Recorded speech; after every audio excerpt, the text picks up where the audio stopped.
This is Jerry with Jerry's Retirement Wisdom. We're getting ready to make some modifications to our John boat here, and the first thing I'm going to need to do is to disassemble a number of things on the boat here and pretty much strip it down so that I can add the improvements that I've got in mind. So stick with me. We're going to get busy and get this boat ready to see some new improvements.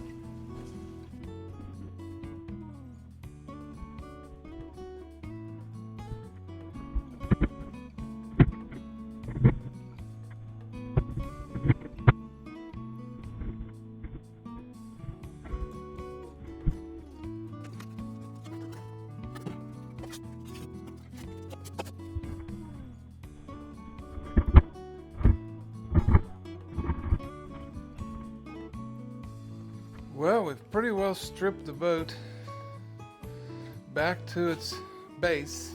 The only thing that we didn't change is the deck cover up here in the front.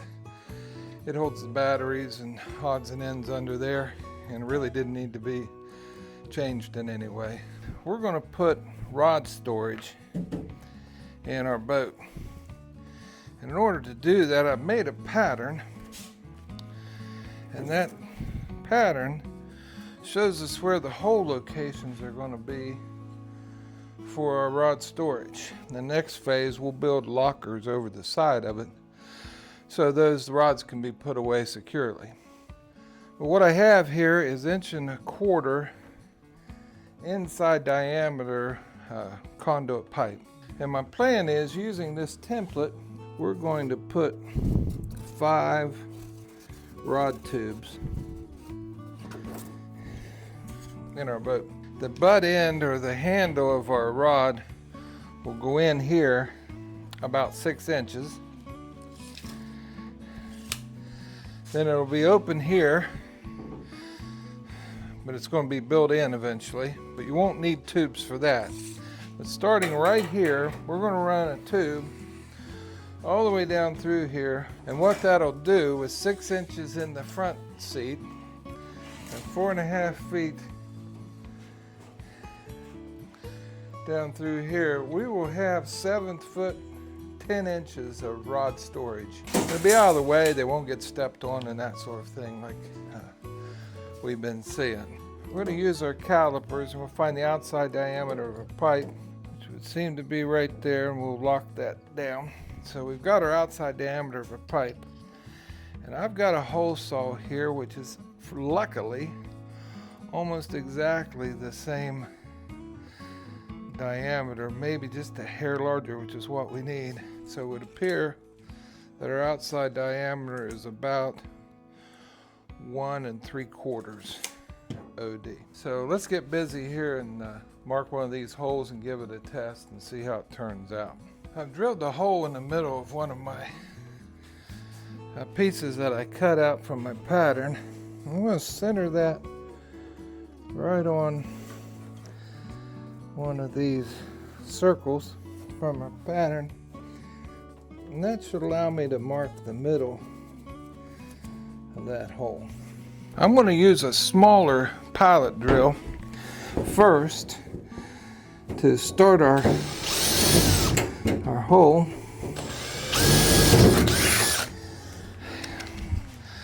And anytime you're cutting aluminum or any kind of metal, it's best start with a small pilot hole, and you see the arbor here is a little bigger, and that'll guide us.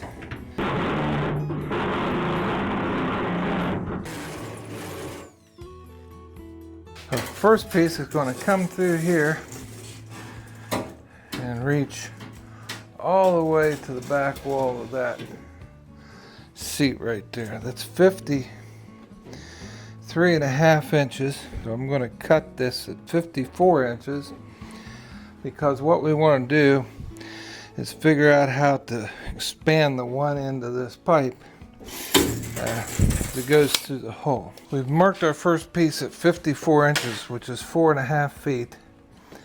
And we're going to cut that. And what I'm using here, instead of a hacksaw, which would tend to want to cut off at an angle or that sort of thing. I'm using a Japanese saw. Japanese saws made in Japan. They're really thin kerf and they're extremely sharp. But unlike a thin, small hacksaw blade, Japanese saw is wider, so it'll tend to cut a straighter line and not wander around as much. And that's what we want since we're cutting our conduit pipe here. Interesting thing about a Japanese saw is it doesn't cut on the push, it actually cuts as you pull. The hope here is for the handle that this tube's going to go right back in here. The handle of the rod can go back that direction, and it won't need more than 6 inches. There's really nothing to catch on back there. The next big question is, how do we fasten this so that it doesn't come loose? What I hope to do is heat up the end of our pipe here and actually splay it out a little bit so that it fits in there snug. We're on day 2 of our fishing rod tube assembly into our John boat here. As you already saw, we drilled one set of holes here just to test our concept, and we installed this tube here. The issue we have is the hole saw was just a bit bigger than the 1.5 inch outside diameter of our 1 1/4 inch conduit pipe. So what I need to do is find a way to heat the end of this pipe and then expand it so that it fits more snugly in the hole that we drilled, and that'll keep it from moving over time. So what we're going to use is this air gun. This particular one's nice, it sits up on its own. And then we're going to heat the end of this tube. Try to heat it inside and out, and be careful the hot air comes out the other end. What I've got here is a little metal funnel that I've screwed down to my bench so it won't move. I'm hoping to get this pipe hot enough. We don't want to burn it, but we want to warm it up.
Well, there we are. We have all 5 of the long rods installed in the boat. Now all we have to do is finish putting the short rods in using our scrap pieces. This is where the rod handles will go. This has been Jerry with Jerry's Retirement Wisdom.